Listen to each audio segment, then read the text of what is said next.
मला असं वाटतं 2 प्रकारे म्हणजे ह्याची 2 मला पैलू वाटतात हां. पहिला पैलू असा आहे जे पालक फक्त काहीतरी छान दिसतंय म्हणून ते सोशल मीडियावर टाकतात बरं. आणि दुसरा पैलू असा आहे की काहीतरी शिकवायचंय किंवा काहीतरी त्याच्याबद्दलचं सांगायचंय ह्याच्यासाठी ते सोशल मीडियावर बरं. टाकतात. म्हणजे मी आता दुसऱ्या मुद्द्याला आधी धरून सुरुवातीला बोलते आणि मग आपण पहिल्या मुद्द्याकडे येऊया. अ, अनेकदा मी असे व्हिडिओज बघते ज्याच्यामध्ये चाइल्ड सायकॉलॉजीवरती सांगण्यासाठी म्हणून नॉलेज उपलब्ध करण्यासाठी म्हणून अनेक पालक त्याच्यावरती सोशल मीडियावरती आपल्या मुलांचे व्हिडिओ टाकत असतात.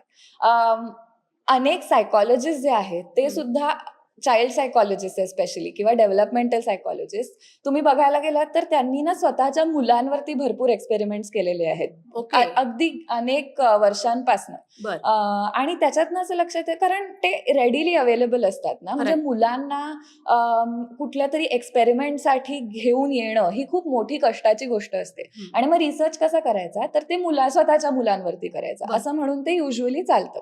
आता असं झालंय की पूर्वी तो रिसर्च फक्त लिखाणातनं किंवा बोलण्यातनं, रेडिओमधनं समोर यायचा. ओके. आता ती जी रिसर्चची पद्धत आहे ती लोकांसमोर आणण्यासाठी म्हणून सोशल मीडिया हे खूपच सोपं साधन झालेलं आहे. ओके.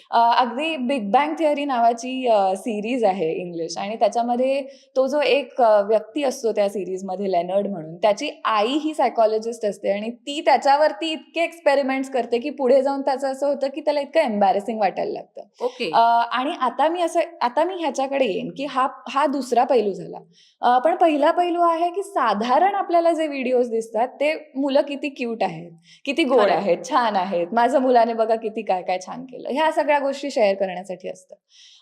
आता त्याच्यात ना एक कल्चरचा पण भाग असतो. बरं. म्हणजे इंडिव्हिज्युअलिझम आपण जर वेस्टकडचं जर बघायला गेलं, पश्चिमेतल्या सगळ्या देशांकडे साधारण इंडिव्हिज्युअलिस्टिक कल्चर आहे. अशा ठिकाणी जे शेअरिंग होतं, ते तिथे ना खूप स्वतःची प्रायव्हसी आणि ऑटॉनॉमी ह्याच्यावरती स्वातंत्र्य ह्याच्यावरती खूप भर दिला जातो. आपल्या कलेक्टिव्हिस्टिक कल्चरमध्ये असं म्हणजे ईस्टकडे साधारण पूर्वेकडे कलेक्टिव्हिस्टिक कल्चर दिसून येतं आणि त्याच्यामध्ये साधारण असं असतं, की आपल्या मुलांना म्हणजे आपण कधीही जाऊन कोणतं बाळ दिसलं तर त्याचे गाल ओढू अगदी शकतो. खरं.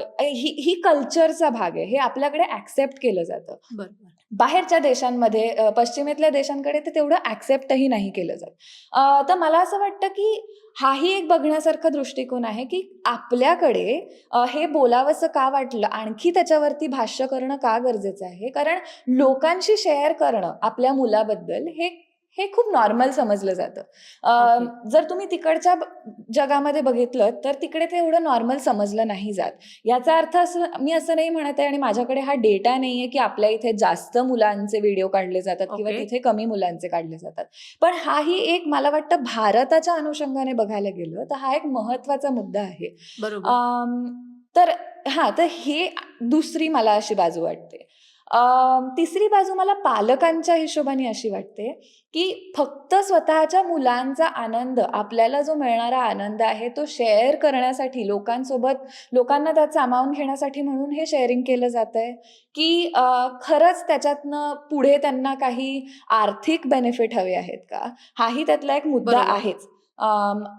पण अनेकदा म्हणजे मला हेही लक्षात येतं, की त्यांना ना माहीतही नसतं, की याचे परिणाम पुढे काय होऊ शकतात. बरोबर. अगदी आपण साध्या मनाने ह्याच्या कुठल्याही आपल्या काय म्हणतात, वेगळे आपल्यात विचार नसतात. त्यात आपण मज्जा म्हणून ते टाकून देतो. पण बरोबर. त्याचं पुढे काय होतं ह्याचं नॉलेज जरी नसलं ना, तरीही त्याच्यावरती फरक पडतो.